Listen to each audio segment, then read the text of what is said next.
Hello, my beautiful friends, and welcome back to our channel. My name is Beck. I am a professional mindset coach, a medical doctor, and the founder of the group coaching program, Dare Darling.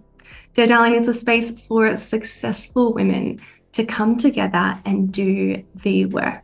The work that I'm talking about is different to the work that has created all of their successes over their life so far, namely through hard work, through dedication, through blood, sweat, tears, and willpower, through sleepless nights, and most importantly, through doing the right thing, doing what they should, doing what they were told would create a good life, a fulfilling life. But instead, they have walked that path. They've had great success, and now they're realizing that those aren't quite the ingredients. And while they are noble virtues and attributes, all of what they've demonstrated on this path so far, now is the time for discernment. Now is the time to make sure all of your precious time, energy, intelligence, skill goes towards directing you on a path in your life that truly is fulfilling for you. And it's one that requires a new level of self-advocacy, a new level of being able to hear what you think is right, as opposed to following what everybody else agrees is right. What matters to you, what's important to you, everything from picking the ice cream flavor you want up to your last dying wishes. I have the most harrowing story from a patient I just saw a couple of weeks ago as I was sort of doing some bedside coaching with her on a clinical round, but she was in her late 50s. She had a couple of years to live, and she was paralyzed by the idea of asking for what she really wanted, which was time with her family. She had all these reasons for why, these assumptions as to why she couldn't ask them and didn't want to ask them to spend this time with her, or why she'd surely be rejected, or at worst they'd come and she'd be a burden to them. And the idea that she could miss out on her literal dying wish, which was so human, to spend time with her loved ones, was so heartbreaking to me. And it's only solidified my conviction that this work is so needed in our lives. And I know this is something that successful people struggle with. We're not successful because we decided to listen to ourselves and follow our own path. We're successful because of these other great but different reasons. And this woman was no different. And she instead was going down a path of hastening her death because the only thing that she was living for wasn't available to her in her mind. And she was making that certain by her inability to self-advocate, to ask for what she wanted. So, very long story, but as you can tell, this matters. This matters to me, and if it matters to you, then find the link below, join us in Dare Darling, and let's make sure that you're practicing these skills that you need to make sure you show up in your life and you enjoy the life and get to experience the life that you deserve. If you're at that time in your life where you know that more is possible and you've decided you want it and deserve it, Dare Darling, link below. And let me tell you, the ice cream matters. The ice cream matters because it's skill building. The ice cream matters because there are these little 1-degree turns in your compass that either take you towards more of being yourself or away. So we work on this full spectrum in Dare Darling. Anything from practicing skills and practicing these 1-degree turns, or not taking those 1-degree turns away from your integrity, all the way up to just really important high stakes self-advocacy decisions, fork in the road decisions in your life. All right, in today's video, I wanted to give you guys a quick, different perspective that I just really want to get off my chest about burnout. So burnout in the healthcare system is another thing that just, it weighs on me. And especially because it's something that gets spoken about a lot in my space as being a coach and being a clinician, a doctor myself. And the overwhelming message is that burnout is a system problem and the system needs to change to fix the problem.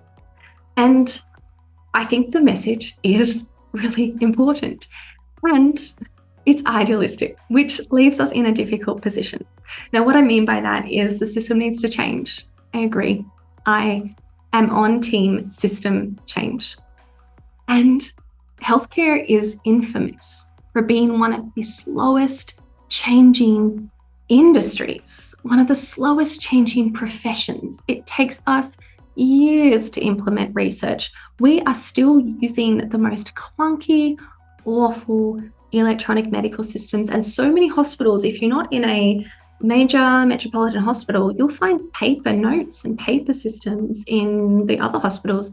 It is mind-blowing how slow medicine is to change. And I don't mean to say this to be sort of negative or squash hope, or definitely not to squash the mission of changing the system.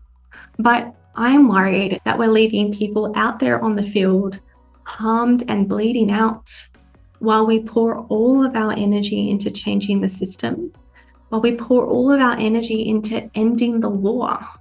Yes, ending the war is ultimately the thing that's going to prevent more soldiers from being hurt. Ending the war is the obvious solution. It is the cause of the hurt. And when you've got soldiers out there hurting, bleeding out, potentially losing their lives, if you don't intervene, then what do we do as people? We intervene. And this is sort of the position that I see us in right now. I do see the system changing and important voices being elevated in the system change, which is a great relief and gives me a lot of hope.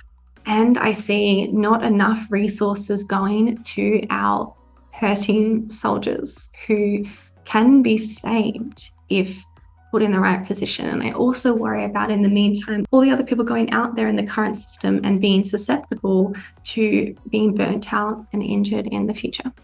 So the situation as I see it is, we need to be pouring resources into changing the system. However, the perspective of it's all the system's fault, the system needs to change, it's a system problem, therefore there's a system solution, is harmful. And it will continue to be harmful because the system is not going to change quickly. And this is a very unpopular view. And I understand for many reasons why it might be an unpopular view. But it's a very strong view that I hold because I know that we have interventions that can help our wounded soldiers, that can help the people who are burnt out right now.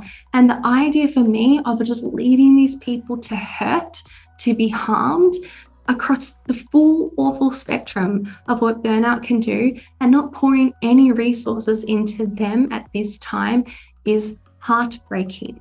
And I think that when we have this dominant message of nothing will change until the system changes, nothing can be fixed until the system's fixed, and it's a system problem, so the system needs to be fixed, end of story, that's all we can do. That's what I see this pathway leading to when we think in that simplistic manner. And instead, I know from a reputable evidence base in JAMA internal medicine, to say the least, that coaching is an effective intervention for burnout. Coaching is something that can actually help these people in burnout, yet we are not using it in our healthcare system right now. Some institutions are, like Stanford Healthcare. They've been using coaching since as early as 2019 in a systematic institutional level way, but it's not a popular intervention. It's generally an overlooked intervention. And that is in part because we keep believing this simplistic view that the only solution is to change the system. And until then, we just have to keep hurting or leave our jobs.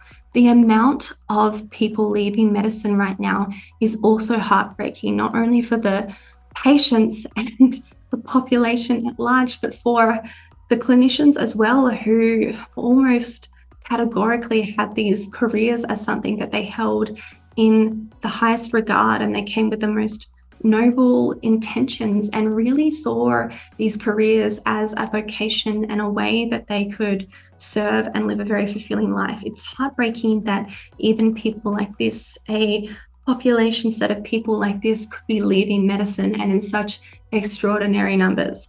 So all of this to say, I wanted to add another perspective to the burnout situation that I think will really resonate with clinicians. And that's the idea of how we treat diabetes, or more specifically, the fact that we do treat diabetes.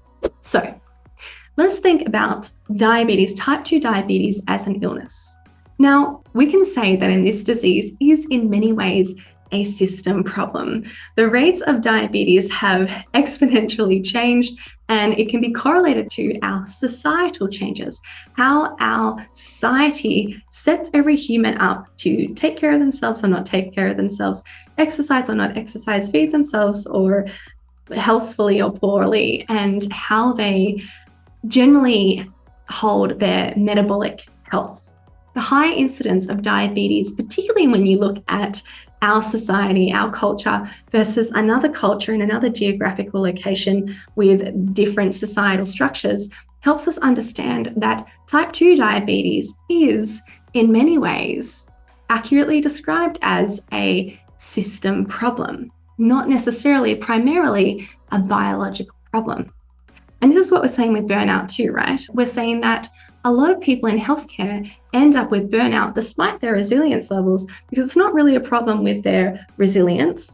It is something that the system tends to cause. When you put people in the system, this tends to be an effect that the system has on people. Same with diabetes. When you put people in these circumstances, in these societies, it becomes more common to get diabetes. It's not necessarily a problem with their innate metabolism or immune system, but we can see that our societal setup has a strong influence on the incidence of diabetes. So we can accept that diabetes is a systematic problem in this way, in that the diabetes, the illness of type 2 diabetes, is a result of the system. So if we accept that diabetes is a systemic problem, it occurs or follows as a result of the system that you put the person in. Now we can look at how we manage diabetes in this case. We are making significant efforts, or asking our government to make significant efforts on the societal level in terms of making health promoting activities more accessible, easy, and affordable. We are doing what we can with what we have, with the system that it is right now, with what is built, with how our lives are structured, to make these shifts in how we care for our metabolic health a part of the system, and moving as far away as we can at the moment from metabolically injurious activities and tendencies being built into our system as it is right now. And with that focus on needing to make this societal level change, we also, as clinicians, choose to treat the type 2 diabetes. We choose to treat the people who come into our offices, who we see on the wards. We make dramatic changes. We take expensive interventions. We do lifestyle changes and pharmacological changes. We do everything we can to help this person who's being harmed by this systemic problem of type 2 diabetes. And why do we do that? Because the individual matters, because we value individual lives, and because we can do something. That's another key part of this. We know that lifestyle changes help, and we know that we can actually influence our patients in that way to make those changes and support them to make those changes. And we know that pharmacological interventions work as well. So we do what we can with what we have to help these individuals with diabetes. Now, I'm just asking that we do the same with burnout, that instead of being dichotomous, instead of being extremist, instead of being black and white and saying that the system is the core problem, so the system needs to change, that we also take care of the people in front of us right now, because I know that my colleagues deserve this intervention. My colleagues deserve to live out the best career that's available to them in this profession that they so nobly chosen and sacrificed themselves for years and years, for decades in so many cases. And to just leave these people without offering anything or everything while we sit and wait for the system to change, which might not even happen to an acceptable level in our lifetime, it's not good enough for us. And it surprises me that we're not asking for more.